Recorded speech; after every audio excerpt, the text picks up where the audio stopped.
Hello नमस्कार दोस्तों, आप सभी का स्वागत करता हूं जीरो एजुकेशन पॉइंट पर। आज हम लोग पार्ट 69 सॉल्व करेंगे रीजनिंग के। देख सकते हैं स्क्रीन पर किस प्रकार का प्रश्न है। गुलाब है, कमल है, सोना को किस ऑप्शन के साथ आप रिलेट करेंगे। ये मिसिंग नंबर का क्वेश्चन है। यहाँ पर क्या आएगा क्वेश्चन मार्क के जगह पर। कितने त्रिभुज है इस फिगर में, हम लोग आज इसको निकालेंगे गिन के।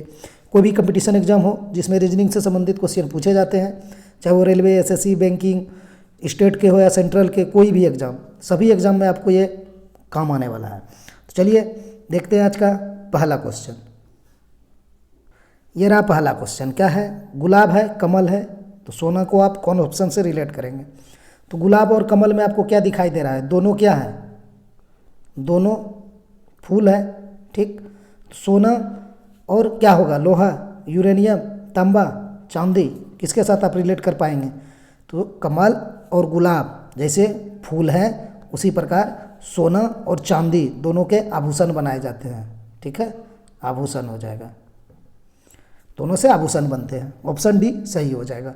चलिए दूसरा क्वेश्चन देखिए। किसी कूट भाषा में CAT को EC भी लिखा जाता है, तो DOG को कैसे लिखा जाएगा? तो लिखिए, इसमें क्या करिए, कुछ मत कीजिए, देख कर ही इस तरह का क्वेश्चन का एग्जाम में आंसर निकालने का प्रयास कीजिए। यहाँ पर कलम भी नहीं चलेगा आपका। कैसे? C से E हुआ, जान रहे हैं, C के D के बाद E होता है +2, A से C हुआ +2, T से 22 हुआ +2, आपका निकल जाएगा आंसर। D में आप +2 कर देंगे, D का 4 होता है +2 6, तो F देखिए सिर्फ C में ही है, तो ये देख कर ही निकल जाएगा। इसमें तो पेन नहीं चलेगा। आप पेन चलाना चाहेंगे, समय लगाना चाहेंगे तो वो भी लगाइए। CAT है, C का प्लेस वैल्यू 3, A का 1 हो जाएगा, ठीक। T का 20, क्या इसको कन्वर्ट किया है? 5 लिखा है, मतलब E लिखा है तो 5। C का प्लेस वैल्यू 3, V का 22। अब आप जोड़ी, देखिए इसमें क्या हुआ, 3 + 2, 1 + 2, 20 + 2, ठीक। अब आप डॉग का फिर लिखेंगे, D का 4, O का 15, G का 7। फिर आप सब में 2 जोड़ेंगे, +2 करेंगे, यहाँ भी +2 करेंगे, यहाँ भी +2 करेंगे। क्या आपको रिजल्ट दे जाएगा? 4 2 6, 15 2 17 और 7 2 9। तो 6 किसका प्लेस वैल्यू? F का। 17 किसका प्लेस वैल्यू? Q का। 9 किसका प्लेस वैल्यू? I का। तो FQI यही होना था। तो इतना करके क्यों जाना? इजी प्रश्न है तो जल्दी आंसर निकाल लीजिए, समय मत दीजिए। चलिए तीसरा क्वेश्चन हम लोग सॉल्व करते हैं। क्या है? किसी कूट भाषा में ABC को DEF लिखा जाता है, तो XYZ को लिखा जाएगा। कैसे लिखेंगे आप? लिखिए, क्या है? ABC, A का 1, B का 2, C का 3 प्लेस वैल्यू। यहाँ पर क्या है? D का 4, E का 5 और F का 6। तो देखिए इसके साथ क्या हुआ है, वही प्रोसेस अगला हम लगा देंगे। 1 + 3 हुआ, 2 + 3 हुआ, 3 + 3 हुआ, ठीक है, यही हुआ है। यहाँ क्या है? XYZ। तो हम लिखेंगे यहाँ X का प्लेस वैल्यू 24, YZ है तो कंटिन्यू है, तो कंटिन्यू लिख देंगे। 24 25 26, सभी में हम 3 जोड़ देंगे, ठीक है। सभी में 3 जोड़ दीजिए तो कितना हो जाएगा? 24 3 27, 25 3 28, 26 3 29। ऐसे भी जब कंटिन्यू है तो कंटिन्यू होगा ही, 27 28 29। तो यहाँ देखिए 27 किसका प्लेस वैल्यू होगा? आप कहेंगे 27 तो अल्फ़ाबेट होता नहीं है, लेकिन होता है ना। क्या? 26 होता है आपका Z का, तो उसके बाद फिर A से स्टार्ट होगा, यानी A का 1 हो जाएगा। ठीक, 28 है तो B हो जाएगा, 2 हो जाएगा। 26 में आपको जोड़ देना है, जितना भी आगे जाएगा 26 में आपको जोड़ देना है। जैसे 27 हुआ तो 26 में आप कितना जोड़ पाएंगे? 1 ना। तो 1 किसका प्लेस वैल्यू होगा? A का। सीधा सीधी समझिए। फिर 26 तक ही अल्फ़ाबेट होता है। 28 जाने के लिए आपको 2 जोड़ना पड़ेगा, 2 B का होता है। फिर 29 है, 26 में कितना जोड़ेंगे जो 29 जाएंगे? 3 C का होता है। बस ABC आपका राइट आंसर हो जाएगा, ऑप्शन A सही हो जाएगा। चलिए चौथा क्वेश्चन हम लोग सॉल्व करते हैं। कागज़ है, कलम है, मतलब कागज़ कलम वैसा ही है जैसे, लगाइए आंसर। इसमें गलत कर जाएंगे बहुत स्टूडेंट। यहाँ आपको क्या दिया है? पहले कागज़ दिया है, ठीक है, और यहाँ पर फिर कलम दिया है। तो कैसे रिलेट करेंगे? कलम से कागज़ पर लिखा जाता है। हम कैसे एरो बना रहे हैं? ऐसे। वैसा आपको कौन सा ऑप्शन में है? ये पेंसिल और कागज़ है, ये नहीं हो पाएगा। कोई लगा रहे हैं तो गलत है, क्योंकि यहाँ कलम है लास्ट में, तो यहाँ पेंसिल आगे है, लिखने वाला चीज़ आगे है। कैसे हो जाएगा? नहीं होगा। शीशा पेंसिल, ये भी नहीं होगा। कागज़ पेंसिल, ये सही हो जाएगा। यहाँ भी पेंसिल से कागज़ पर लिखा जाएगा, ठीक। चलिए जल्दीबाजी में ये गलत हो जाता है एग्जाम में, इस टाइप का प्रश्न ध्यान में रखिएगा। चलिए 5वां क्वेश्चन देखते हैं। बी की बहन ए है, चलिए बनाते हैं। बी की बहन ए है, ए के ऊपर नेगेटिव चार्ज कर दिए। बी की माता सी है, बी की माता सी है तो सी स्त्रीलिंग है, सी के ऊपर नेगेटिव कर दिए। सी का पिता डी है, सी का पिता डी है तो डी के ऊपर पॉजिटिव कर दिए। ठीक है, तो ए है डी का। अब डी का ए कौन है? ए तो यहाँ है। ठीक है, तो निकालिए कैसे चलेंगे अब। चलिए ए कौन है डी का? ये क्या हो गया इसका? सी, पुत्री हो गया, सी के ऊपर नेगेटिव है तो पुत्री। अब पुत्री का ये क्या हो गया? बी, पुत्र या पुत्री जो भी होगा उसके ऊपर हम स्त्रीलिंग पुल्लिंग नहीं लगा पाए क्योंकि उसका लिंग हमें ज्ञात नहीं है, तो हमसे एग्जामिनर मांगा भी नहीं है बी का, हमको ए का मांगा है। तो क्या होगा? डी का पुत्री हो गया सी, और सी का ही तो पुत्री है ए और बी। बी का लिंग पता नहीं है, ठीक है, वो पुल्लिंग है कि स्त्रीलिंग नहीं पता, लेकिन सी का तो बेटी ए है ना। ठीक है, तो क्या हो गया? बेटी का बेटी, यानी क्या हो जाएगा? क्या होगा? पोती या नाती। स्त्रीलिंग है तो स्त्रीलिंग वाला ऑप्शन होगा पोती या नाती। ए है डी का, पोती या नाती, ऑप्शन सी सही हो जाएगा। ठीक है, वही कहेगा ए का डी। ठीक है, अगर ए का डी कह देगा आपको तब क्या होगा? दादा या नाना हो जाएगा। ठीक है, चलिए 6ठा क्वेश्चन देखते हैं। अमर के पिता की बहन का पुत्र रवि है, तो रवि अमर का है।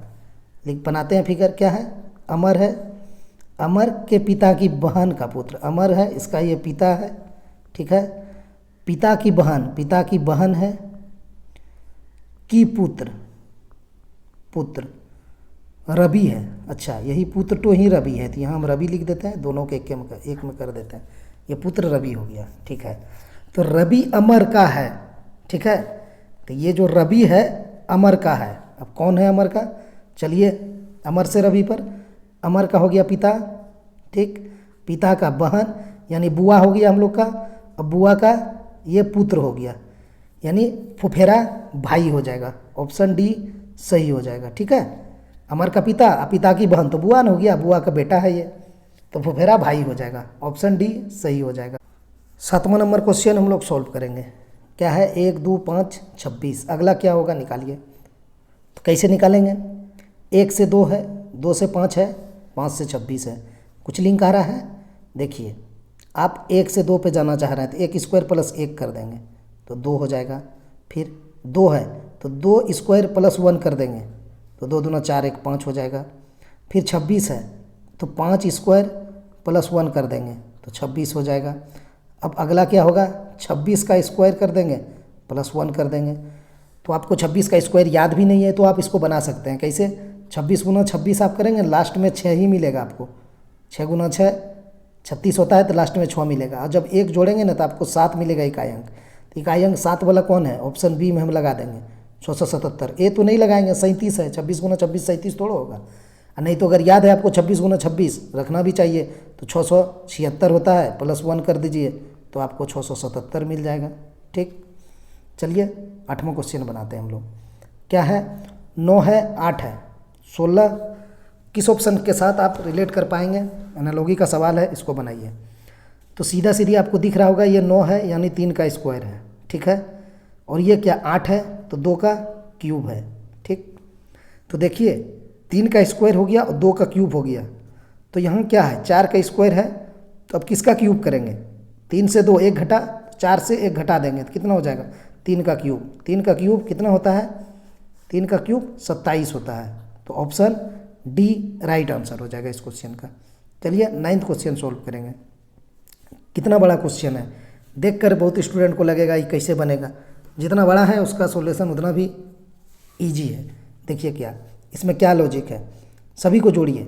1 2 3 4 5, 5 अंक है तो आप जोड़ सकते हैं। 1 + 1 + 5 + 2 + 9 कितना हो जाएगा? 1 1 2 5 7 2 9 9 18। ठीक है, 7 2 9 1 10 3 13 5, यहाँ से भी 18 आ गया, बन गया आपका क्वेश्चन। अब इसको जोड़िए। 1 5 6 2 8 9 17 4 21 3 24। आप जोड़िए, किस ऑप्शन को जोड़ेंगे तो आपको 24 मिलेगा। देखिए अगर इजी प्रश्न है तो अब निकालिए इसको, जल्दी में आंसर निकालिए। कैसे निकालेंगे? छः दो 8, 3 11, 4 15 नहीं हुआ। 1 और 6 7, 3 10, 4 4 8, 18 हो गया, नहीं हुआ।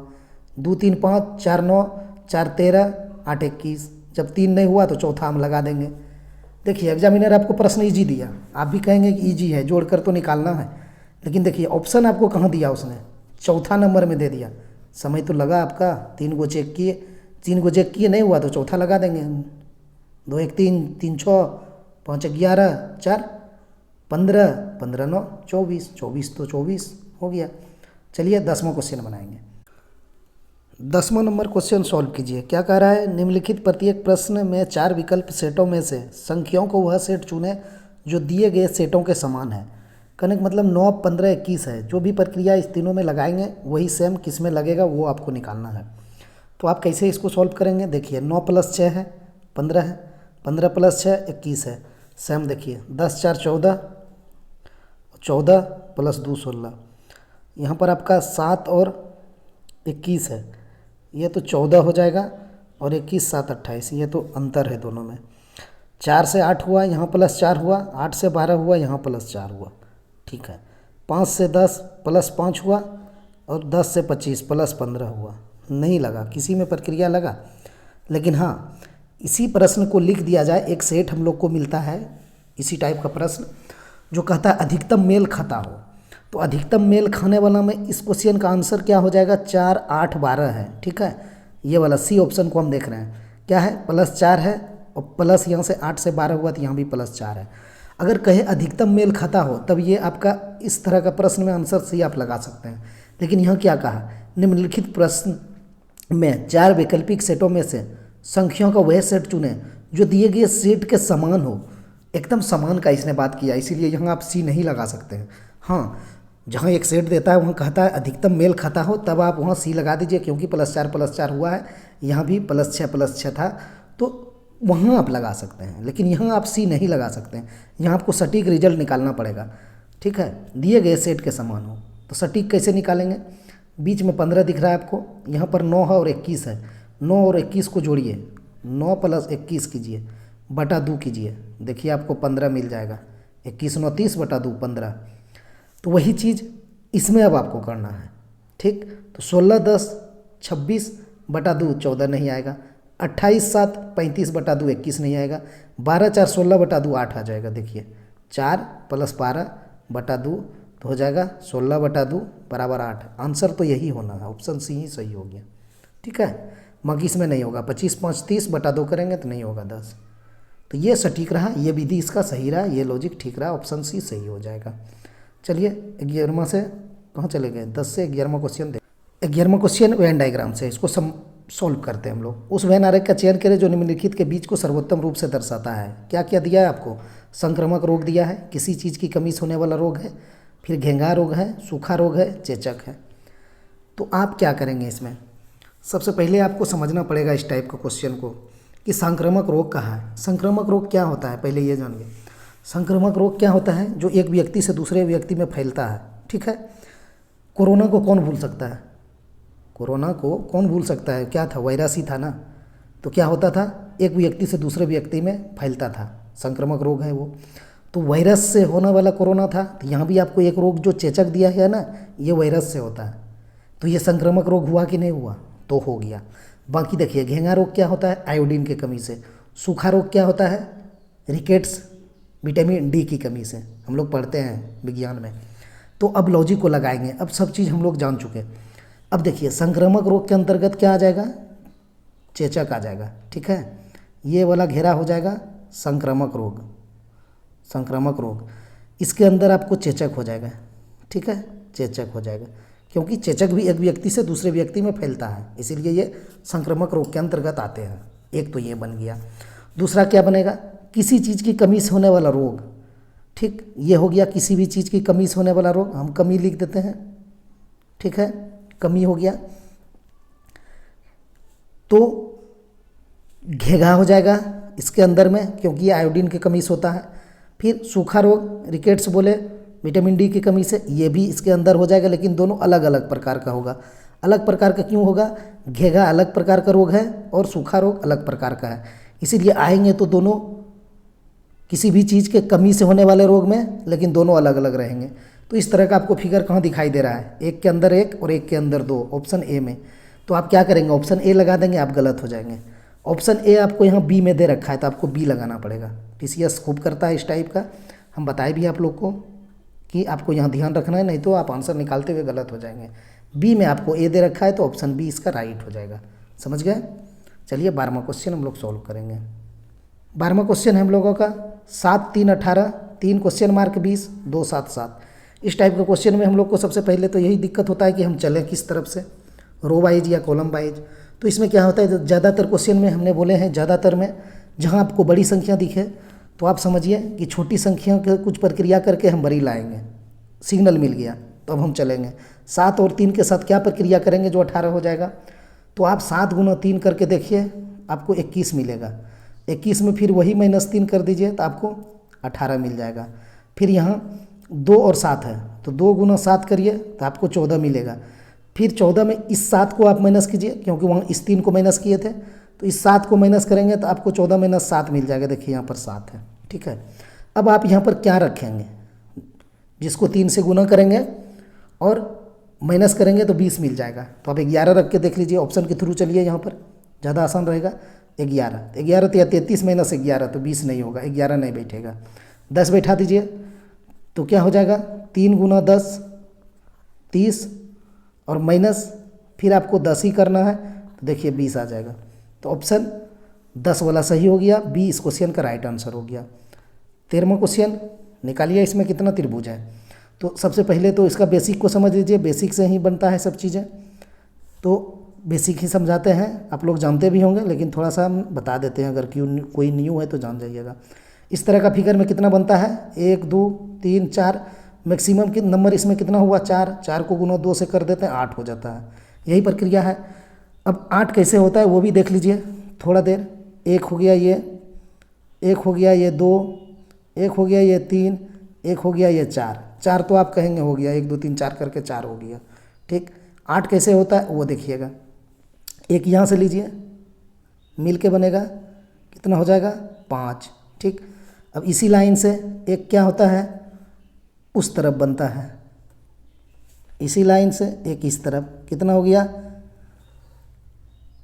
6, 4 तो अंदर है, 1 2 3 4 दिख रहा है, और ये दोनों तरफ 2 हो गया, 6 हो गया। अब देखिए यहाँ से जब उस लाइन से बना तो इस ये वाला लाइन से भी दोनों तरफ बनेगा, एक इधर ये और फिर इसी लाइन से एक इधर, तो इसीलिए 8 होता है इसमें, हम गिन के भी बता दिए। तो यही बेसिक था, यही इसका नियम है। तो यहाँ देखिए 1 है 2 है 3 है 4 है, तो यहाँ से 8, फिर यहाँ 1 है 2 है 3 है 4 है, मैक्सिमम वैल्यू 4, तो 4 गुना 2 8 यहाँ से आ जाएगा। लेकिन जब इस तरह का सिंगल सिंगल रहेगा ना तब इससे 8, और ये एक सिंगल रहेगा तब इससे 8, ठीक है। लेकिन यहाँ आप देखेंगे कि यहाँ पर जोड़ दिया है, इस जगह पर लाके इस दोनों फिगर को मिला दिया यहाँ पर, तो मिलने से भी तो कुछ बन जाएगा। तो मिलने से कौन बनेगा वो अब आपको देखना है। चलिए मिलने से देखते हैं। मिलने से बन गया, ये यहाँ से आइए, यहाँ से आइए, यहाँ से आइए, तो एक ये बन गया, तो एक इस तरफ भी बनेगा, एक इस तरफ भी बन गया, 2 बन गया, तो 8 + 8 और +2 हो गया, ठीक है। अब इधर की बारी है, अब इधर को बनाइए। इधर में देखिए 1 यहाँ 2, तो इस तरह का फिगर रहता है तो क्या होता है, बीच में एक रहता है, तो 1 सेकंड सही से बनाते हैं। ये रहता है, इसे तो क्या होता है 1 2 और एक ये बाहर वाला, यानी 3 हो जाता है इससे। तो यहाँ भी वही स्थिति बन रहा है, 1 और 2, तो यहाँ से 3 हो गया, और फिर 1 और 2 यहाँ से भी 3।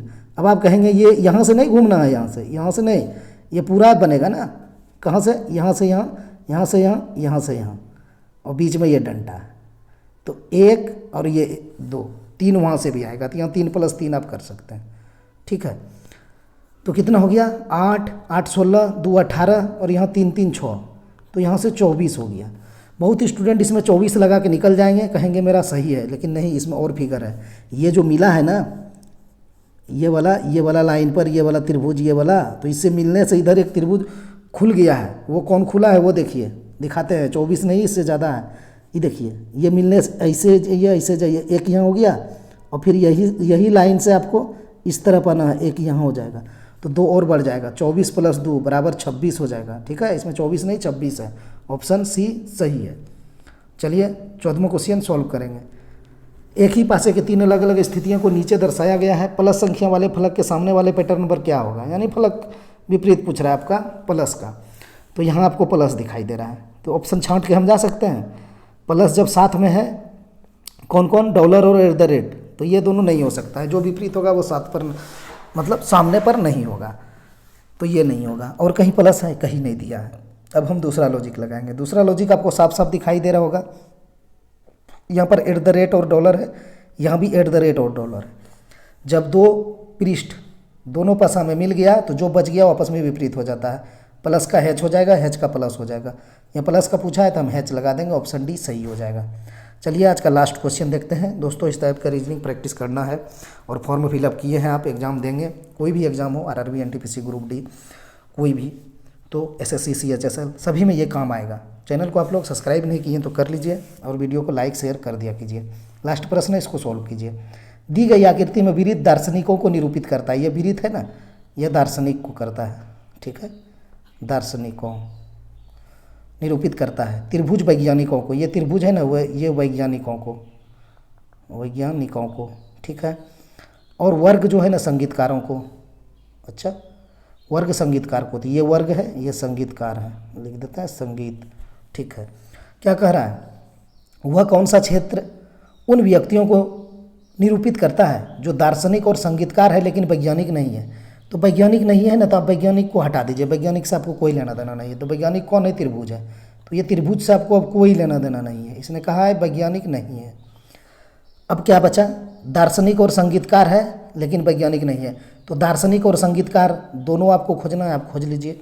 तो विरित वाला दार्शनिक हो गया और वर्ग वाला आपका संगीतकार है।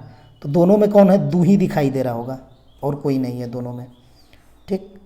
क्योंकि हम विरित को तो पहले निगलेक्ट कर चुके हैं, विरित से हमको कोई लेना देना नहीं है। इससे त्रिभुज से, त्रिभुज यहाँ कहा है लेकिन वैज्ञानिक नहीं, तो त्रिभुज नहीं, तो आंसर 2 ही बच रहा है आपका जो दोनों में है। तो ऑप्शन डी सही हो जाएगा, इसका आंसर 2 हो जाएगा। दोस्तों आज इतना ही, मिलते हैं नेक्स्ट वीडियो में। वीडियो देखने के लिए बहुत बहुत धन्यवाद।